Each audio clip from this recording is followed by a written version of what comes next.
Hi everybody, that's Allie. And that is Dash, Welcome to our playdate. where we choose a game, sometimes make up our own rules, and play for a while. Enjoy listening and playing along. Or don't.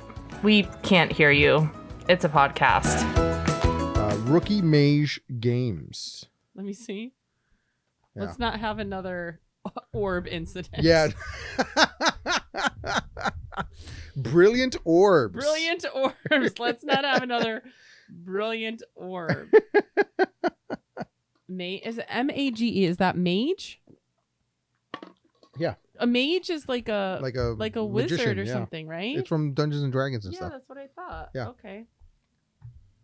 Okay. Yeah, like a person who knows spells. Mm-hmm. Okay. Yeah. Fun. Yeah. I think I have something in my eye. Do you want me to blow on it? No, my eyes are just very irritated lately.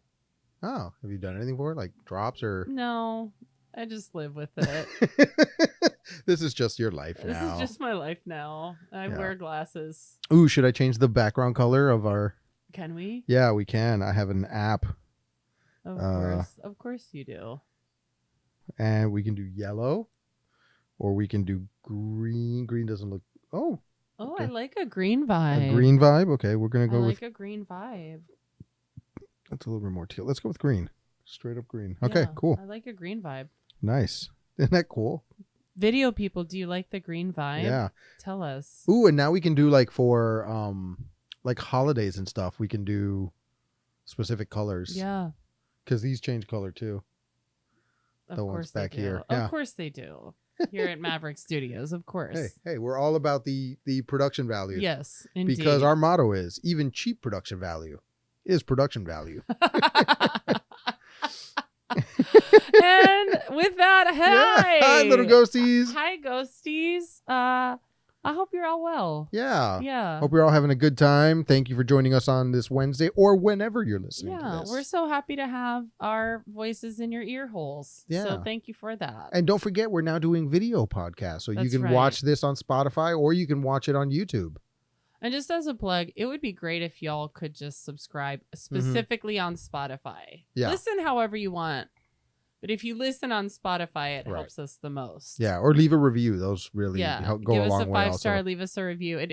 It helps us the most if Yeah, you do that. Absolutely. But we're just happy to have you hanging out with us. Yeah. So- Today we are playing Full of It by Rookie Mage Games. It's a conversation. It's a conversation starters game for horrible people and dirty liars. Oh, fun. Yeah. I'm so- neither of those. I'd like to think I'm neither of Yeah. those two. And just as an FYI, this is a 17 plus game, but Yeah. this is a PG-13 podcast. So we've done some editing of the cards. So no, if you buy this game and want to play it with people under 17, you may need to edit the cards. Yeah. Or not. It's your life. It's your Make choice. your choices. Do whatever you're going But to do as long as it's We're under just parental telling you what supervision. our choices were. Right. Exactly. Yeah. Yeah. So we're gonna. So ladies first. Why don't So you is pick a topic? So I guess there's a couple ways to play Right, this. yeah. There's one where like you judge whoever had the best story, but we're Mhm. gonna do icebreaker mode, which Right. is basically we pick a card and then we both just tell a story. Yeah. Right. Okay. Yeah. So Full of It. First card. What is the secret you've hidden from your parents the longest? Ooh. Well, the secret that I hid for a while was being a professional wrestler. How long did you hide it? I'm trying to remember. So like, I don't remember when it was that I told them, but I was already like a year or two in when I told them. That's a long time. Yeah, and I only told them because, well, number one, it was like to sneak around and to keep all that a secret because you'd come home and then you'd be beat up. Right. And like, how do you explain that? Mhm. Right.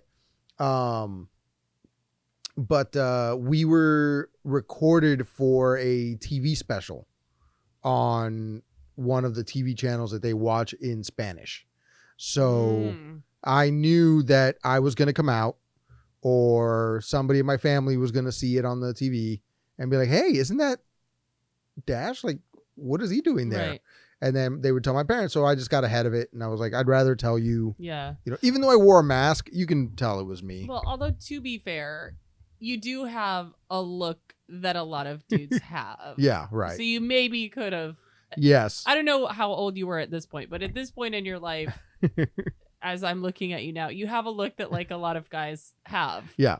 So Yeah. it would have been a lot easier to pull off. I can tell think. you for a fact that there have been times where I was pulling double duty, where I was working as myself, Mhm. as Dash Maverick, and I was also working under a mask as Cuba Libre. So there were times where Dash Maverick and Cuba Libre needed to be in the same place at the same time, and we would just put the mask and gear on another slightly chubby dude with a beard, Uh-huh. and everybody bought it and they thought it was the same guy. So maybe I was wrong and they couldn't tell it was me, but I don't know, better safe than sorry. And once I told them, it was fine. It wasn't as bad as I thought it was going to be. They didn't disown me or anything. Yeah.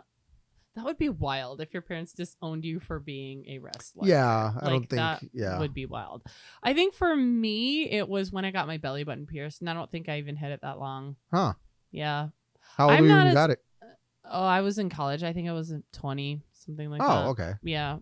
I was like 20, 21, 22. I got a lot of piercings in college, and then I started getting my tattoos when I was like mid-20s. Okay, so belly button piercing first, then tattoos. Yeah. Okay. I got my first tattoo at 25, so my brain was done at that point.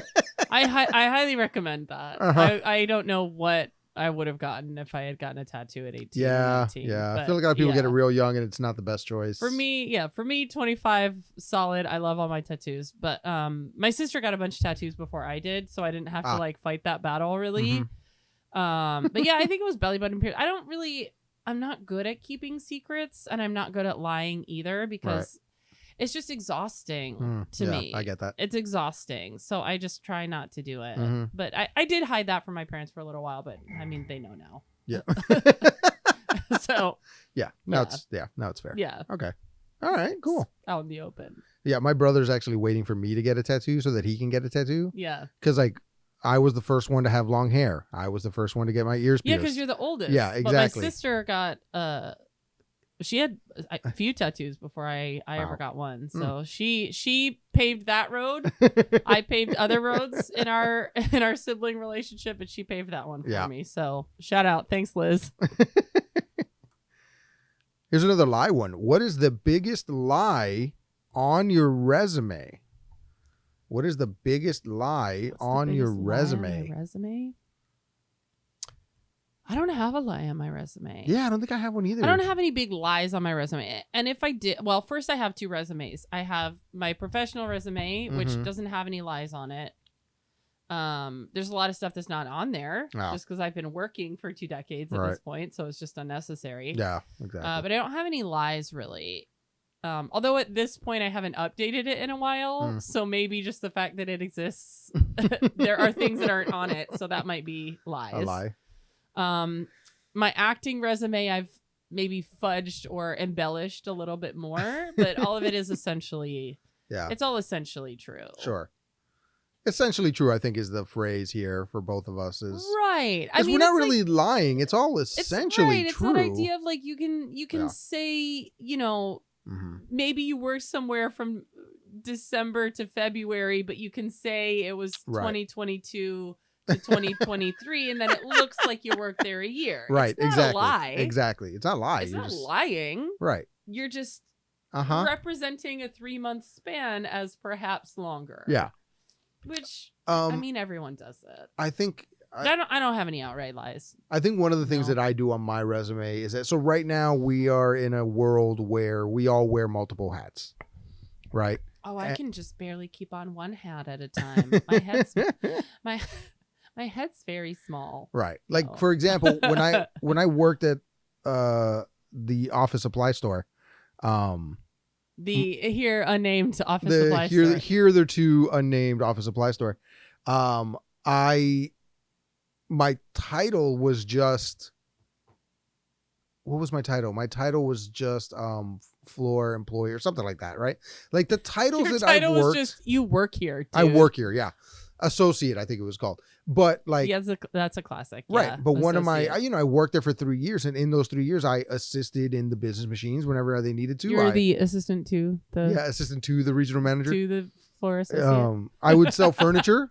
I was the furniture guy, and at night sometimes until they hired a full-time furniture guy. So even though it wasn't officially in the position that they gave me, I still did the job. So in my resume, I would put like furniture specialist, like furniture sales, right? Because I did it, but just because it wasn't my official job title, should I not get credit for it? And I think it's been like that for like, yeah, okay, dude. Like it's not officially on my title because you won't give it to me. I would put that under the skills part. Ah, I see. Yeah, okay. That's how I would address that. Okay. Yeah. All right, go ahead. So yeah.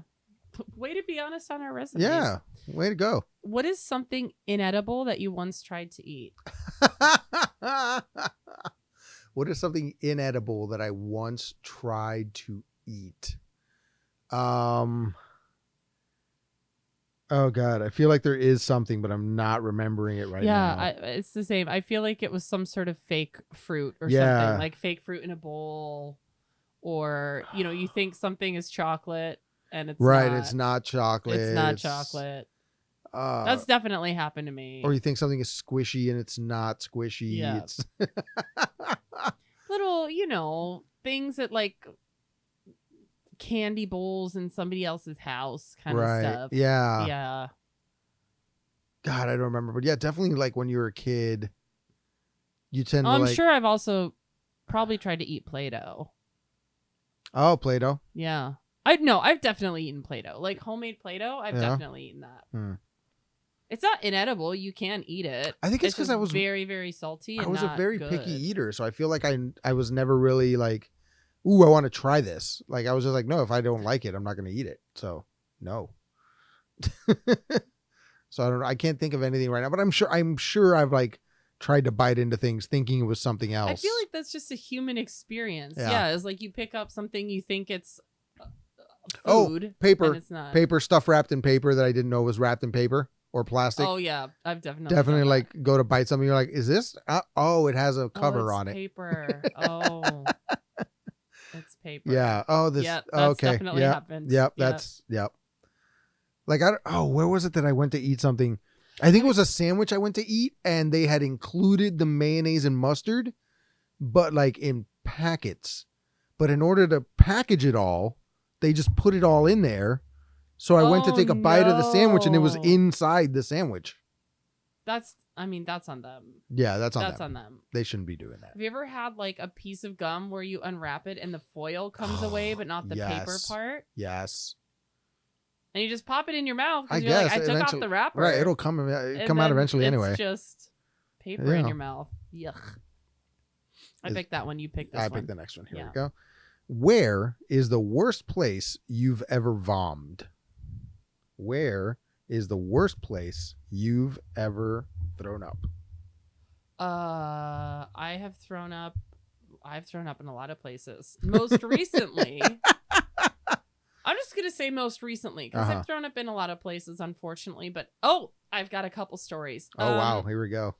Apologies to anybody who's sensitive about this subject. Yeah. We're going to try to keep the noises out. I threw up at work once. Ooh.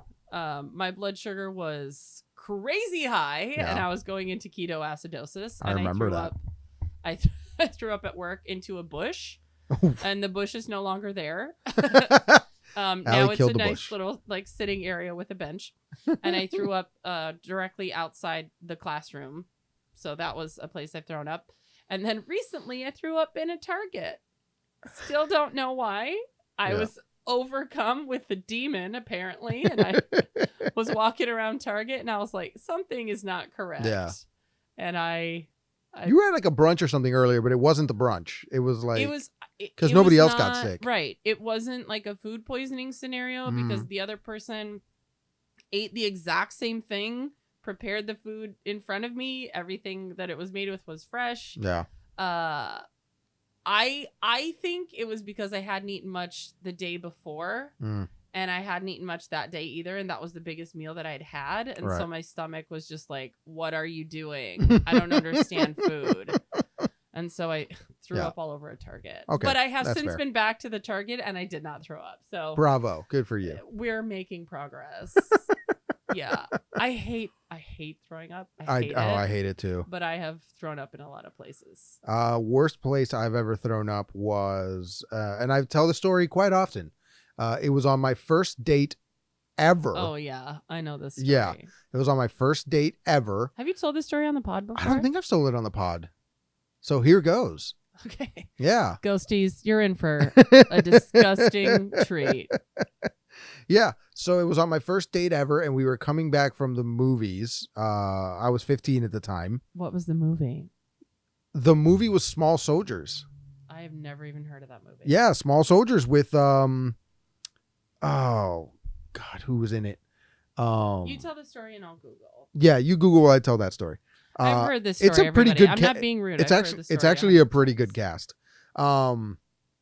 So we're coming back from the movies, and I'm 15, so I'm not driving yet. Her mom is driving us back home, and the mom says, "Hey, we need to stop by and get some milk for your little brother." So we stop off at a Winn-Dixie, and her and I get down to go get the milk, and I'm not feeling great or whatever. We get the milk. We're heading down the aisle of Winn-Dixie, and suddenly just out it came right in the middle of Winn-Dixie. And I remember, because I'm the kind of person who jokes in traumatic situations, I finished throwing up and I was like, oh, clean up on aisle 11. And then I looked up and we were in aisle 11. I didn't know. I just said a number and there we were. So she went to look for somebody to clean up to just let somebody know, I'm sorry, retail workers. I was later a retail worker who had to throw up. So I got my comeuppance. And then I went off to get myself cleaned up, but we got the milk and went back home. Apparently what had happened was I had a headache earlier before I even got to the movies. So they gave me an aspirin. But I hadn't had anything to eat. Stomach. Yeah. Oh, that will make you rouse. So that's what it was. And of course, that I'm fully make you rouse. And I'm 15. I didn't have any money. I only had enough money to pay for the tickets. Yeah. So we didn't get like popcorn and soda or anything.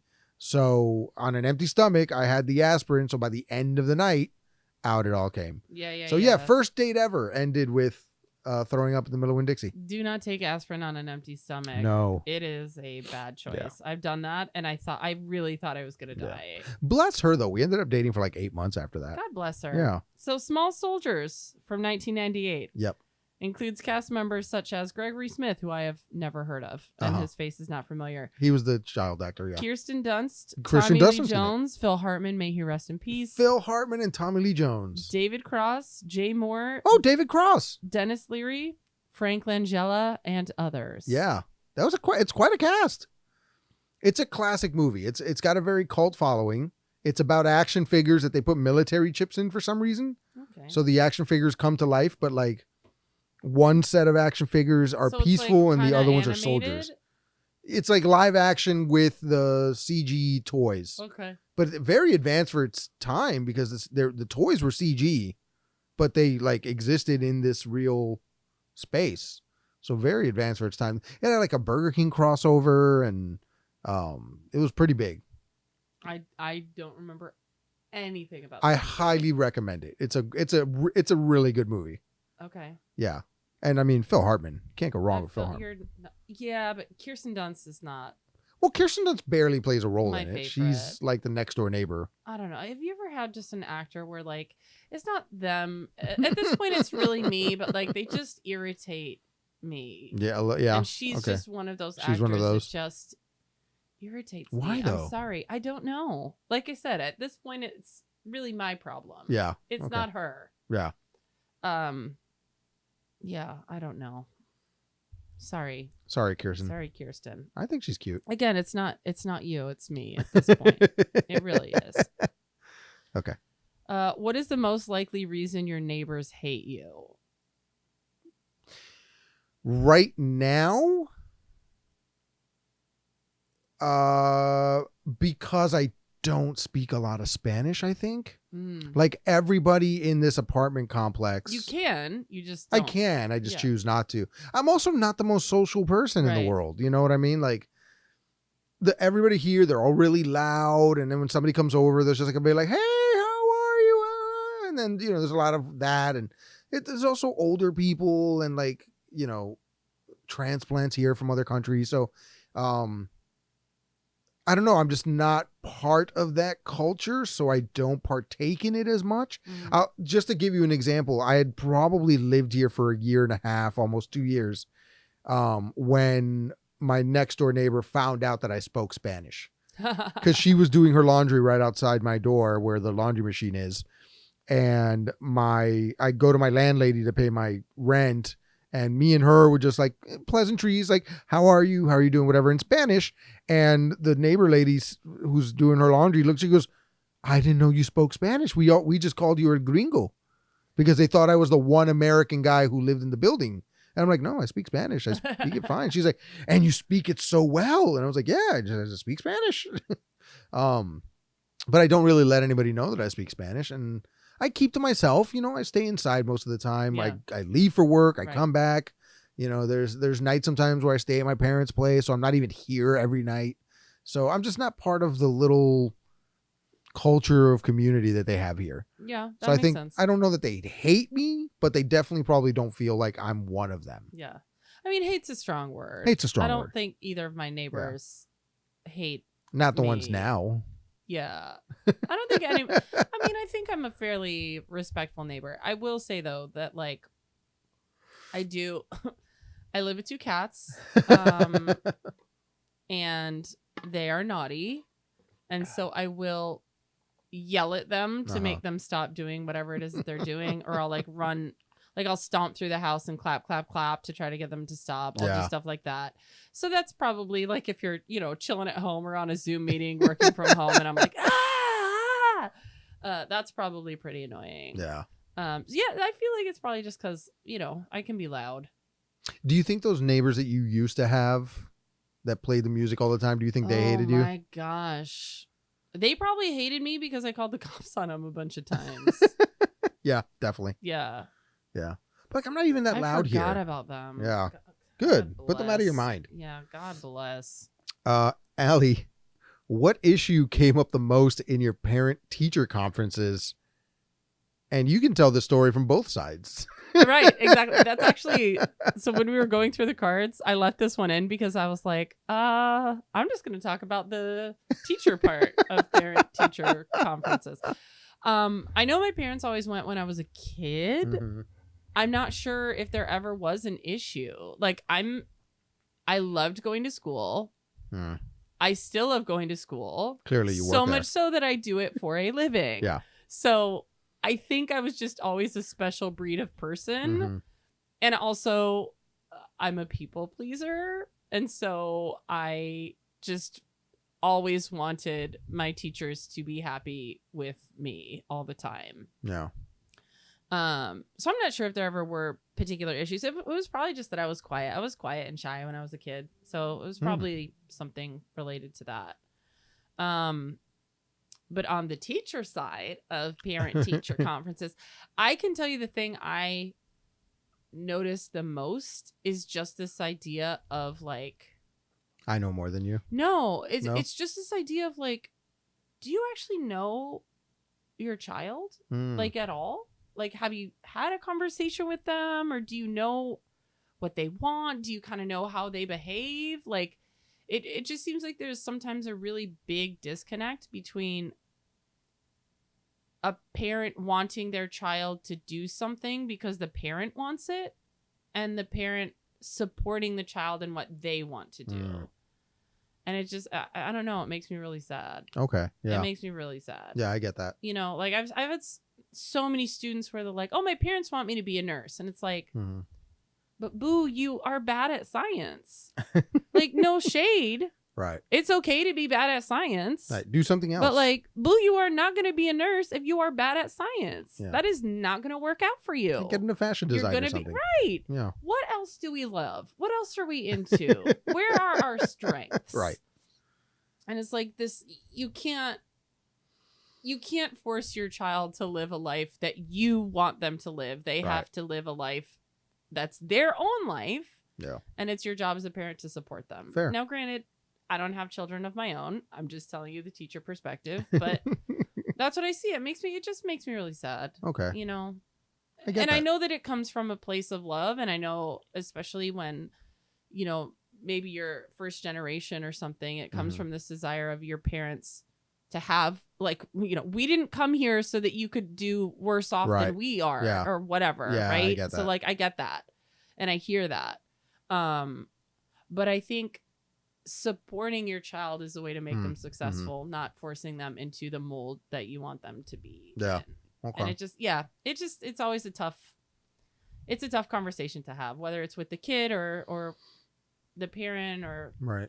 Yeah. So yeah. Okay. Yeah. Fair. Wah, wah. No, it's fine. That's what we're here for. This is why we're having these conversations. So those of you who have kids, keep that in mind. Maybe talk to your kids some instead of just pushing them to do whatever you want to do. And I know many parents who are great at letting their kids just be whoever they are, and it's a really beautiful thing to watch. Yeah. So the issue that came up the most in my parent teacher conferences is how I couldn't focus or stay still, because I was diagnosed with hyperactivity disorder and attention deficit when I was a kid. So when were you diagnosed? Do you remember? Because I feel like it wasn't a thing obviously it was a thing, right? But I feel like it wasn't a thing that kids our age were diagnosed with. No. Like a lot of the people I know were diagnosed as college students or really adults. College students already. Yeah. No, I can remember having somebody come to my school and sit in my 4th grade classroom. Maybe even before that. It might have been 3rd grade.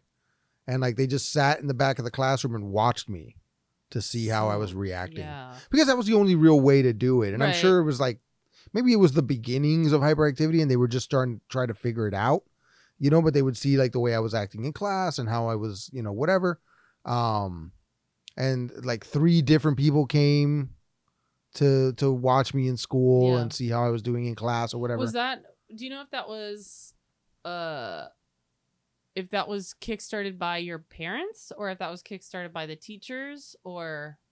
I'm pretty sure it was kickstarted by the teachers. Oh, okay. Right. Because they're the ones who are dealing with me and sit down, and writing home. Also, I went to a Catholic school. Sit down, stop it, dash, stop it. sit, stop, dash, stop, stop, dash, up here, look up here, dash. That's exactly what it was like. I know. Yeah. I know. Yeah. I've been in a room with those kids. I know. Yeah, that's exactly what it was like. Sometimes you just have to have like a crinkly cat toy and throw it, and then they'll focus on that, and then you're like, okay, you're back. Here you are. Yeah. Here you are. You're back. Yeah. So that's what it was like. I'm sure the teacher like noticed it and like noticed that I wasn't focusing, I wasn't doing anything, and they were like they knew I was a smart kid, but I just wasn't focusing or paying. And again, I went to a Catholic school. Yeah. So everything with them is very rigid, very strict. Like you're going to stop moving around so much and you're going to stop talking. You know what? We're not going to. So obviously I'm in like a teaching space on social media and like read books about teaching and see my previous answer where I just love to be in school all the time. And I was either reading a book, like listening to an audiobook or reading something, and somebody said, the thing that we actually teach kids in elementary school is how to sit still and be quiet. Right. Yeah. And I was like, it's so true. Yeah. Right. Like that's not the point, obviously, but that's sort of like the barometer of like, oh, they're a good kid, right? Sit still and be quiet. Sit still and be quiet. Yeah, because when you're a kid, you want to play and you want to talk and you want to socialize. I think that's changing now. I hope that's changing now that we're allowing kids to play and run and learn and do things through all of those activities. Yeah. But yeah, definitely when we were in school, it was like if you were good at sitting and being quiet, you were the good kid. Good at school. Right. Yeah. Exactly. Yeah. Yeah. I can tell you that again, they knew I was a good kid. And so it was definitely something. It wasn't that I was a troublemaker. It wasn't that I was making waves or anything. It was like when I got to school, I was the first kid in my class to know how to read. Right. Like I was reading full on books that other kids had to be read to. Right. So they knew. They were like, okay, so it's not that he's not intelligent and not focusing because he doesn't know what's going on. There's got to be something else. And then my parents never wanted to medicate me, which I guess fine. I could thank them for that. But I did go to therapy a lot when I was a kid for, learning how to deal with it. And like I would take like a little stress ball to school and try to focus, And also we were going to school at a time when nobody was talking about right. ADHD. Yeah. Now it's something that's known, and there's factors that you can look for and all this sort of stuff. But like when we were going to school, it wasn't a thing. It wasn't really a thing. Yeah. I mean, I talk to people now and they're like, oh yeah, the doctor says he wants to put my kid on meds because he's hyperactive. And I was like, you mean he's just being a kid? Right. And I was like, no, like there's a difference between being a kid and wanting to play and like. But I think it's such an interesting thing. Like I was listening to the Daniels on they were doing an interview talking about Everything Everywhere all at once. Such a great movie. And in the process of writing that movie, one of the Daniels realized that he was neurodivergent, realized that he was on the spectrum. Wow. Oh no, sorry, he realized he had ADHD. Okay. Because that was sort of one of the impetus of writing the movie is like, what is it like to live in this brain? And as he's writing it, he realized like, oh wait, this is me. Like fully as an adult, realized this thing about himself. So I think like people our age are in this like moment of discovery of like, oh, that's what it was. Yep. Oh. Yeah. Okay. Right. Got it. And now understanding that about yourself allows you to like make choices and understand things and behave differently. Let me tell you, there's a lot of stuff that I understand about myself and the way that I am now because I know that I have ADHD. Of course. Yeah. Of course. Like, it's like, oh, this is why, I'm quiet when I go out. This is why, I this is why I lose things when I clean because like, I know where it is, but if you ask me to clean, I'll clean it. And then I've lost the thing forever, The other day, I found a USB drive under a pile of papers at work because somebody needed a USB drive. And they were like, how did you know that was there? And I was like, well, because it's been there and I know it's there. Now, if I cleaned up this space, I'd have no clue where that USB drive is. But I know that USB drive was there and I left it there and that's the last place I saw it. It's like an organized chaos. It's really, that's the definition. That's the name of my book when I write one. Okay. Organized chaos. Organized chaos. Yeah. All right. Let's rate these cards in game. Okay, so that was full of it. I gotta tell you, Rookie Mage Games, I gotta tell you, the box is tiny. You can toss it in a purse. Yeah. On our scale, I'm gonna give it a pack of those casino cards that were used in the casino that has like the hole punched in it. Yeah. So they're like.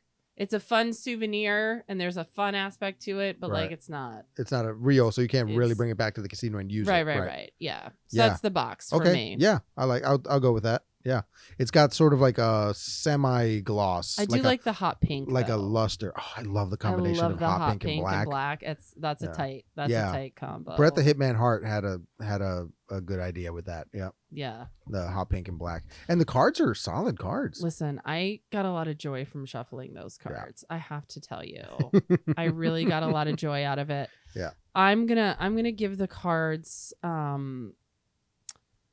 I'm going to give them like an outlandishly large prop deck of cards level of appreciation. Can I tell you what I like the most about it? I really like shuffling these cards. You've shuffled it several times. Yes, they're a great it's nice. They're nice thick cards. As a designer, can I tell you what I like most about these cards? It is a brilliant font choice. So the font is entirely in caps, so you don't have to worry about capitalizing the beginning of any words or phrases or anything. But it's in a handwritten type font that isn't Comic Sans. So I truly appreciate that. And it's not marker felt. It just feels like a playful font. It reminds me of like a cartoon font. Yeah. Like you might see captions in a comic book or something written in that font. It's a very readable font. Yeah. But it still looks playful and not stuffy. Yeah. Yeah. Sorry, I'm a huge font nerd. Playability, super easy. Yeah, especially icebreaker mode. You pull it out, you answer a question. It's super easy to play. You play it out. Yeah. You pick it up, answer a question. There's literally no no stress to playing this game. It's fantastic. It was fun, but not fun like some of the other games we've played. I want to say it's fun like watching a baseball game, not playing a baseball game. Okay. I'm going to say it's fun like watching golf. Okay. Wow, really? That far? Well, we did get kind of deep with some of these questions. Yeah, we got deep with this one. Yeah. It's okay. We can get deep sometimes. Yeah. It's not a fun game, but the fun is in finding out more about the people. Yeah. And also, I could see how if you're trying to guess if someone is lying, that would be really fun. We just didn't play that version. Right. Because the other version is there's a judge and correct. Everybody takes turn telling their story, and you try to figure out who told the best story. But because it's full of it, you're allowed to lie and embellish and try to tell a better story. So I feel like that we'll have to play this again, and we'll have to play that group version and see who lies. I feel like that would be super fun. I'll bring this on our next game night. That would be super fun. Yeah. And then that's it. That's it. Yeah, we rated it. So once again, that was Full of It by Rookie Mage Games. And we'll see you next time. Bye. Thanks for listening, everyone. Now we'd love to hear from you. You can visit playdatepod.us to watch our videos, Access our episode library, find out more about our brand of quality, clean comedy, and contact us with any questions or comments. Improvisers love audience suggestions, so make sure you visit playdatepod.us. And the podcast you just heard was a production of Society Circus Players. If you like what you heard today, please rate, review, subscribe, and share it with a friend. And finally, if life's a circus, we're the clowns! Little Ghosty is back. Hi, bud. You wanna, ooh, mean Ghosty. Should we do angry ones? Yeah. I packed your angry eyes. Yeah. Is there angry panda on the inside? Yeah. Oh, buddy. Angry panda. It's okay. I had a week too, man.